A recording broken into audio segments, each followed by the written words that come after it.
20 years of excellence in cancer care. Mahatma Gandhi Cancer Hospital and Research Institute, Visakhapatnam.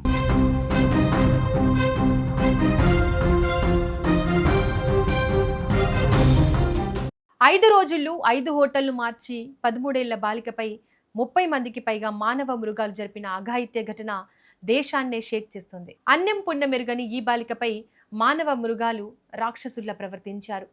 వద్దంటూ వేడుకున్నా, వదిలేయమంటూ కాళ్లపై పడి ప్రాధేయపడిన నరరూప రాక్షసుల మనసులు కరగలేదు. మద్యం తాగిస్తూ మనం కూడా మనుషులమే అన్న నిజాన్ని మరిచి మృగాలలా ప్రవర్తించిన ఈ ఘటన రాజస్థాన్లో సంచలనంగా మారింది. రాజస్థాన్లో వెలుగు చూసిన ఓ అమానుష్య ఘటన దేశవ్యాప్తంగా కూడా తీవ్ర కలకలం రేపుతోంది. 13 ఏళ్ల మైనర్ బాలికను ఆటో అతను మాయమాటలు చెప్పి ఒక హోటల్కి తీసుకెళ్లి ఆ యజమానికి విక్రయించడం, అనంతరం 5 రోజుల పాటు ఒక హోటల్ నుంచి మరో హోటల్కు తరలిస్తూ 30 మందికి పైగా వ్యక్తులు సామూహిక అత్యాచారానికి పాల్పడినట్లు వెలుగులోకి రావడం దేశాన్ని షాక్ గురిచేస్తోంది. బాధితురాలు చెప్పిన వివరాలు, పోలీసుల దర్యాప్తులో బయటపడిన విషయాలు ప్రజల్లో తీవ్ర ఆగ్రహానికి దారితీశాయి. దీంతో రాష్ట్ర ప్రభుత్వం నిందితులపై కఠిన చర్యలకు దిగడమే కాకుండా కేసుతో సంబంధం ఉన్నట్లు ఆరోపణలు ఎదుర్కొంటున్న హోటళ్లపై బుల్డోజర్ యాక్షన్ చేపట్టింది. ఈ ఘటన రాజస్థాన్లోని శ్రీ గంగానగర్ జిల్లాలో చోటు చేసుకుంది.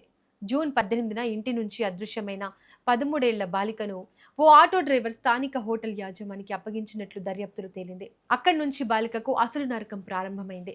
వివిధ హోటళ్ల యజమానులు, నిర్వాహకులు పరస్పర సహకారంతో ఆమెను 5 రోజుల పాటు వేర్వేరు హోటళ్లకు తరలిస్తూ పలుమార్లు లైంగిక దాడికి పాల్పడినట్లు ఎఫ్ఐఆర్లో నమోదైంది. ఈ ఘోరానికి కొందరు హోటల్ నిర్వాహకులు ప్రత్యక్షంగా సహకరించడమే కాకుండా విషయం బయటకు రాకుండా ఆధారాలు చెరిపివేయడానికి కూడా ప్రయత్నించినట్లు ఆరోపణలు ఉన్నాయి. బాలిక ఇచ్చిన వాంగ్మూలం కేసులో మరింత సంచలనంగా మారింది. నిరంతర అత్యాచారాల కారణంగా తీవ్ర నొప్పితో బాధపడుతూ ఏడుస్తుంటే ఆమెను మౌనం పాటించేలా బలవంతంగా మద్యం తాగించేవారని పోలీసులకు తెలిసినట్లు సమాచారం.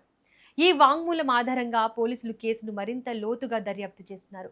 ఇప్పటికే 12 మంది నిందితులను అరెస్ట్ చేసిన పోలీసులు పరారీలో ఉన్న మిగిలిన నిందితుల కోసం ప్రత్యేక బృందాలతో గాలిస్తున్నారు. ఇక ఈ ఘటన వెలుగులోకి వచ్చిన వెంటనే శ్రీ గంగానగర్ జిల్లాలో ప్రజలు పెద్ద ఎత్తున నిరసనకు దిగారు. నిందితులందరికీ ఉరిశిక్ష విధించాలని, ఈ నేరానికి వేదికగా మారిన అక్రమ హోటళ్లన్నింటినీ కూల్చివేయాలని డిమాండ్ చేశారు. ప్రజల ఆగ్రహాన్ని దృష్టిలో పెట్టుకున్న జిల్లా యంత్రాంగం కేసులతో సంబంధం ఉన్నట్లు భావిస్తున్న 4 హోటళ్లను బుల్డోజర్లతో కూల్చివేసింది. అక్రమ నిర్మాణాలపై కూడా ప్రత్యేక తనిఖీలు చేపట్టగా జిల్లాలో 100కు పైగా అనుమానాస్పద హోటళ్ల కార్యకలాపాలపై విచారణ కొనసాగుతోంది. ఇక ఈ ఘటన రాజకీయంగానూ పెద్ద దుమారమే రేపింది. స్థానిక ప్రజాప్రతినిధులు ప్రభుత్వ వైఫల్యాన్ని తీవ్రంగా విమర్శించారు. నిందితులతో పాటు వారికి సహకరించిన ప్రతి ఒక్కరిపై కఠిన చర్యలు తీసుకోవాలని, విధుల్లో నిర్లక్ష్యం వహించిన పోలీసు అధికారులపై కూడా చర్యలు చేపట్టాలని డిమాండ్ చేశారు. బాధిత కుటుంబానికి త్వరితగతిన న్యాయం చేయడంతో పాటు ఇలాంటి ఘటనలు మళ్లీ పునరావృతం కాకుండా రాష్ట్ర వ్యాప్తంగా అక్రమ హోటళ్లపై ప్రత్యేక డ్రైవ్ నిర్వహించాలని ప్రభుత్వాన్ని కోరారు. ఈ కేసుపై జిల్లా ఎస్పీ హరిశంకర్ స్పందిస్తూ దర్యాప్తు పూర్తిగా పారదర్శకంగా కొనసాగుతుందని, నిందితులు ఎంతటి వారైనా చట్టం ముందు తప్పించుకోలేరని స్పష్టం చేశారు.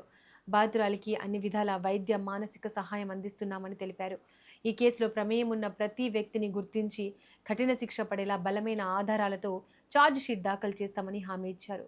ఈ ఘటన మరోసారి మహిళలు, చిన్నారుల భద్రతపై దేశవ్యాప్తంగా తీవ్ర ఆందోళనను రేకెత్తించింది. నేరస్తులకు కఠిన శిక్షలు మాత్రమే కాకుండా మానవ అక్రమ రవాణా, హోటళ్ల అక్రమ కార్యకలాపాలు, చిన్నారుల రక్షణ వ్యవస్థలపై మరింత పటిష్టమైన పర్యవేక్షణ అవసరమనే చర్చ మొదలైంది. బాధిత బాలికకు త్వరగా న్యాయం జరగాలని, ఇలాంటి అమానుష ఘటనలు మళ్లీ పునరావృతం కాకుండా పాలకులు, పోలీసులు, సమాజం సమిష్టిగా బాధ్యత వహించాలని దేశవ్యాప్తంగా ప్రజలు కోరుతున్నారు.